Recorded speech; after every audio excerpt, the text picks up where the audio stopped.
All right, let's dive in. Today, we're going to be looking at Anthony Browne's Gorilla. You guys gave us like a whole mountain of stuff on this book, reviews, character analysis, even some stuff on Browne himself. It's a lot. Unpack is a good word for what we're going to do, actually. This children's book. Okay. It's not as straightforward as it seems. Right. Okay, so I've got Hannah. She's crazy about gorillas, but her dad, he's always busy, never time to take her to the zoo. I mean, that's kind of relatable, isn't it? Wanting to connect with someone, but there's this gap. Oh, for sure. And Browne shows that isolation so well, both in the words and the pictures. Visually, you see Hannah, and she's always separated from her dad. By a table, a newspaper, a wall even.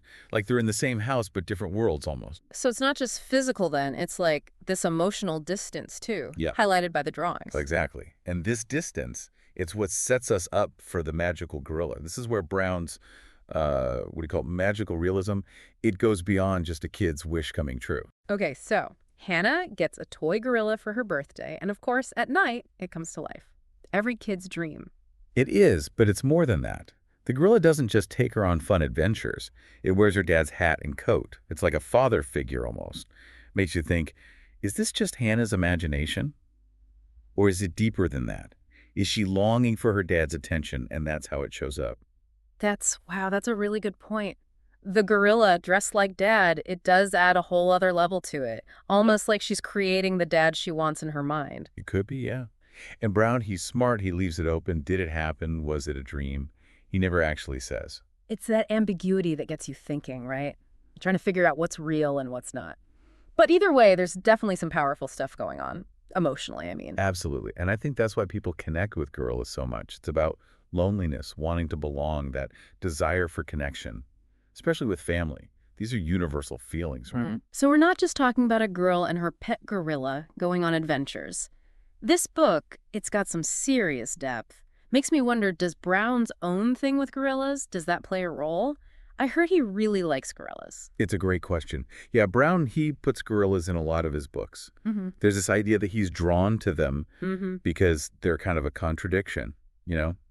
Strong, but also gentle. Maybe he sees something similar in fathers.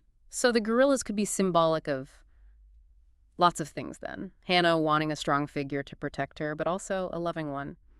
And maybe her dad has the potential to be that too. Could be. It'd be interesting to look at some of his other books, the ones with gorillas, and see if that idea holds up. Okay, before we go down that rabbit hole though, let's talk about the ending. Dad finally says, hey, let's go to the zoo. Seems simple, but it feels huge. Doesn't it? It's like there's hope there that maybe, whether the gorilla was real or not, something's changed. Like maybe even the busiest parent can realize what their kid needs. But is it really hopeful though? I mean, Hannah got what she really wanted through fantasy, right? Not from her dad actually doing something. Does that kind of take away from the good feeling at the end? That's a great point. It adds a whole other layer of complexity, right? Is this about imagination being so powerful it can help us deal with hard stuff? Or is it saying something about parents not paying enough attention and kids having to escape through fantasy? Wow. So even the ending, which seems so simple at first, there's a lot to unpack there. Browne's really making us think about how families work or don't work. He is, and that's one of the things that makes his work so great. It gets you talking, makes you think, and sticks with you long after you've finished reading. This is all so interesting, and we've only just scratched the surface of Gorilla. There's Browne's other Gorilla books, his own connection to them, and how he uses art to tell the story. We've got a lot more to cover. I'm ready when you are. With Anthony Browne, there's always something new to find. This is great. But before we go on, let's just take a minute to think about what we've learned already. Gorilla. It's definitely not just a simple children's book. There's symbolism, deep emotion, and things that make you think. And it speaks to people of all ages. We'll be back in a minute to get even deeper into Anthony Browne's world. We've been talking about all the different meanings you can find in gorilla, and you mentioned that Browne uses gorillas in a lot of his books. What's the deal with that? Well, it seems like gorillas are really important to him, not just a random thing he throws in. He's fascinated by them, you know? They're strong, but they can be gentle too, kind of like a contradiction.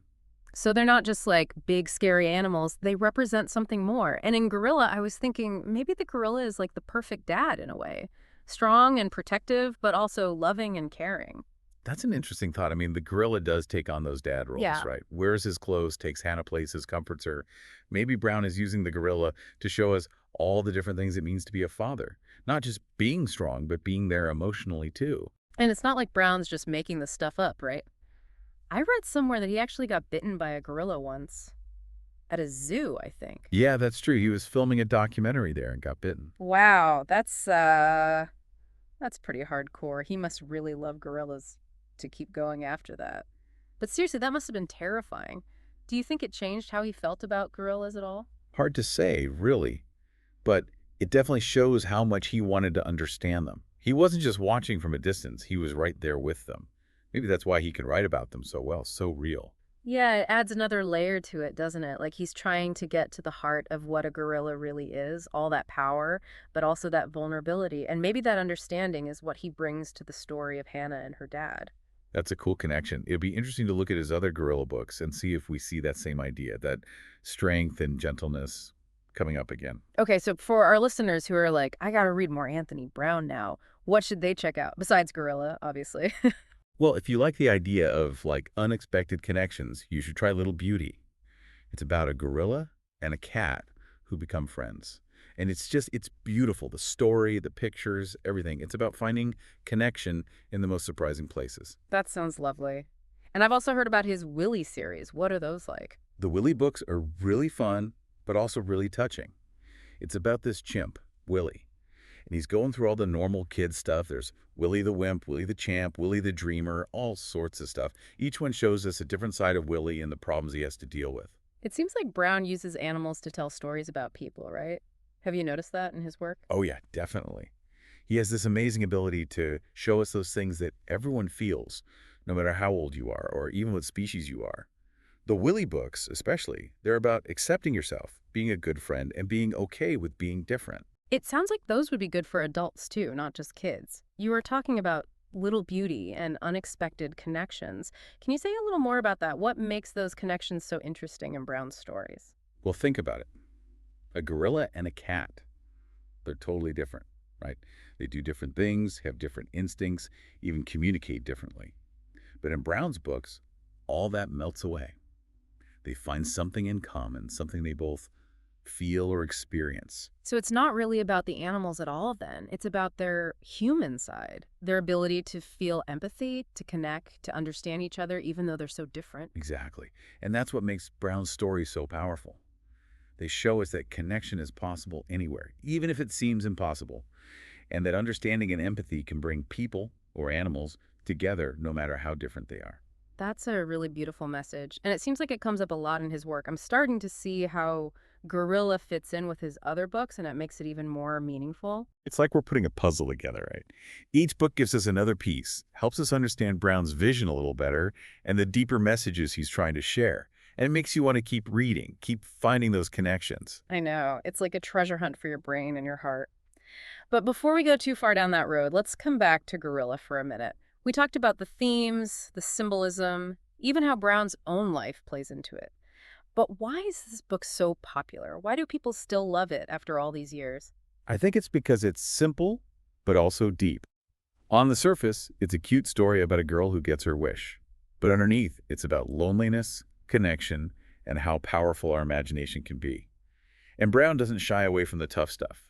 He shows us those feelings in a way that kids can understand, but it also makes adults think. It's like he's talking to both the kid and the grown-up in all of us. Like he knows that those things from childhood, wanting to belong, those feelings stay with us.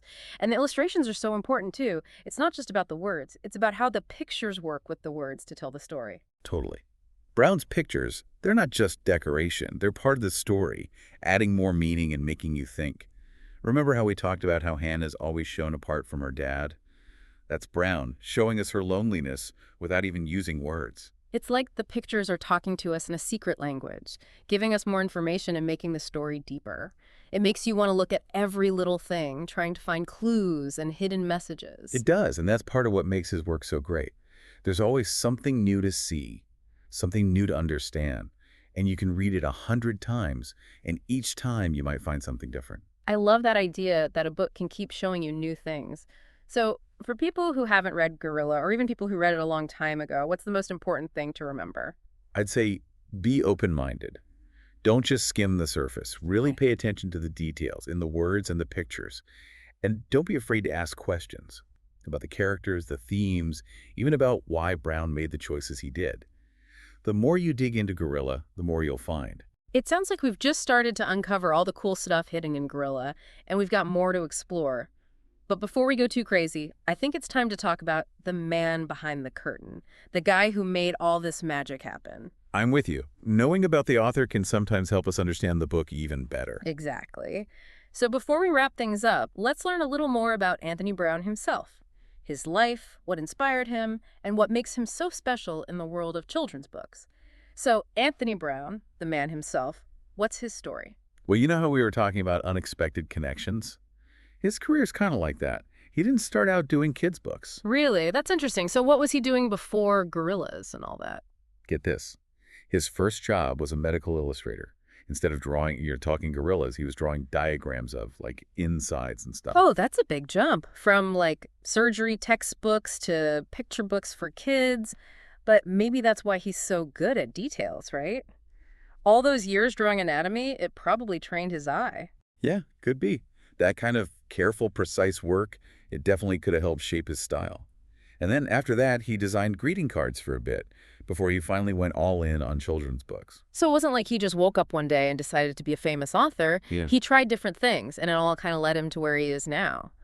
I wonder how those other jobs, even though they seem so different, I wonder if they affected his writing and his art. It's a good thought.